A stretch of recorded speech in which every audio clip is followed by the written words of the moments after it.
Okay, so just leaving the gym right now, and one thing that I want to talk about that kind of struck me as I was coming up with, excuse me, thank you. Let's see if I can get around here. Thank you.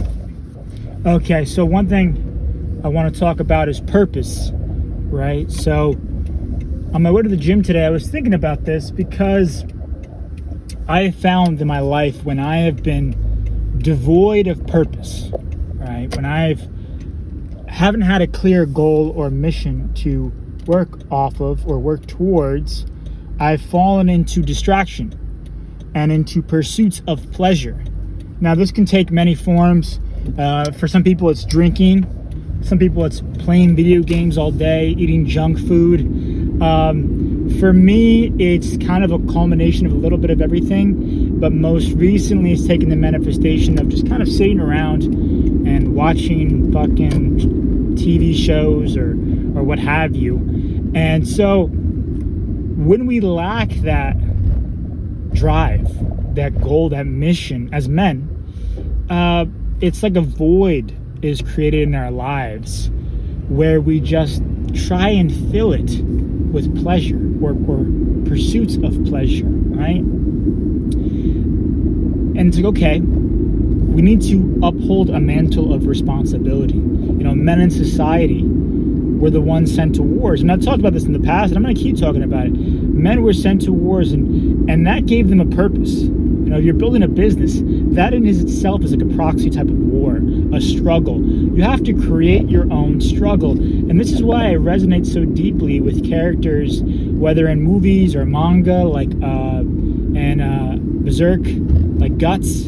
He is constantly struggling for his purpose, which is revenge in his case, but he's constantly pursuing that driving force, where every night in this story, he is tormented by demons, literally every single night, because he's branded with this curse. And so he fights them off, and it'd be very easy for him to just give up and succumb to the demons that torment him every night. And this is kind of like a man without a purpose, being tormented by demons every night, knowing you could be more, you could do more, but not. And so there's a couple things here. It's like, okay, well, how do I find my purpose? And this can easily become a trap of I can't do XYZ until I find my purpose. That has been the case for me. That's resistance in disguise, where you attempt something, you're like, well, once I find my purpose, I'll take action on this thing or this idea. When I have found the best way to approach it so far is to just take action immediately on the thing that is exciting you, that's not leaving you alone, that's begging for you to get after. That's your call to adventure, right? So that could take many forms and manifestations. For me, it's best to just dumb it down to one word, one phrase, something super simple, and it can be broad, right? My purpose is to tell stories. Me making this video is me telling you a story. And the vessel might change, the channel, the medium. It could be a video, it could be a podcast, but I know storytelling is my purpose. That's why I'm here. And how did I come to that conclusion?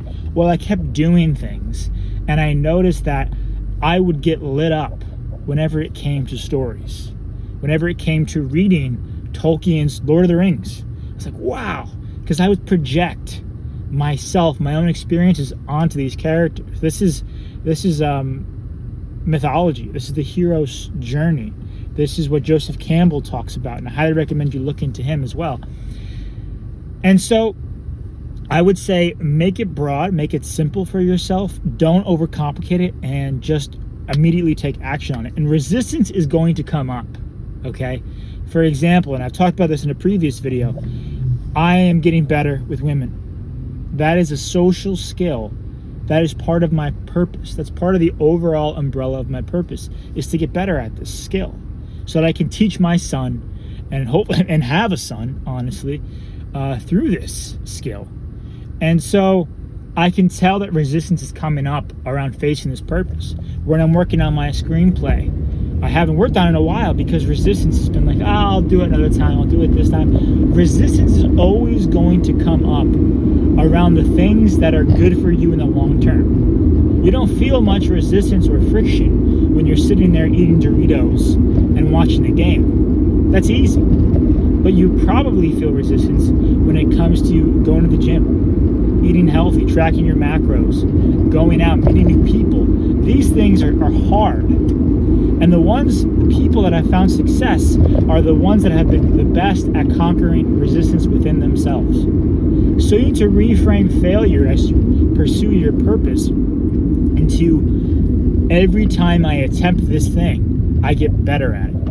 And I talked about earlier about how I've been just kind of sitting around watching TV a lot lately. I've been watching Dragon Ball Z. I have always wanted to finish that series since I was a kid. Never got around to it. And now I've just decided to do it. And part of that is procrastination resistance. And part of that is genuine curiosity. Moderation is something I need help with still, need to work on. But one thing in Dragon Ball Z, which is really fascinating, is the Saiyans, right? There's a couple of them left. Their race has been destroyed. And this is the warrior race in the universe of the story. Their race has been destroyed.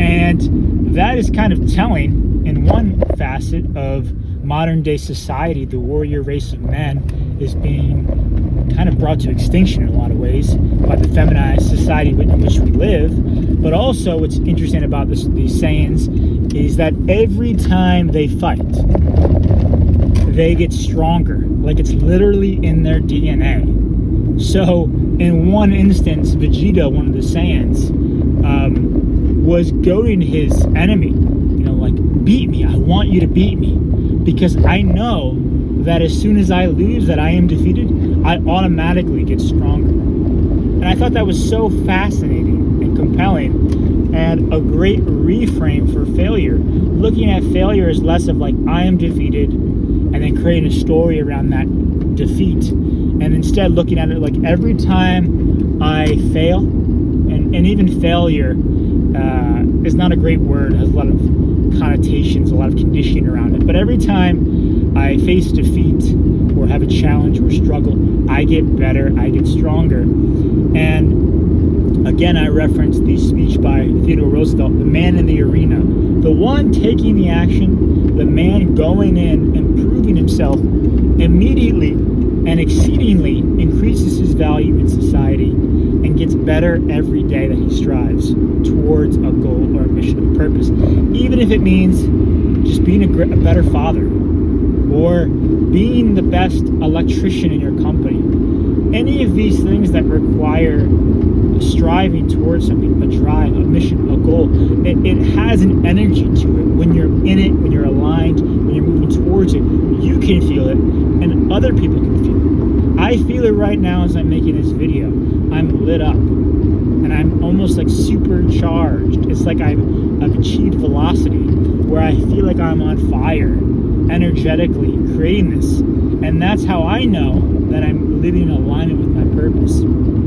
So hope this has been of some value to you. If you have any thoughts on this, drop it in the comments below. Hit the like button and subscribe if you want to. I'll catch you later.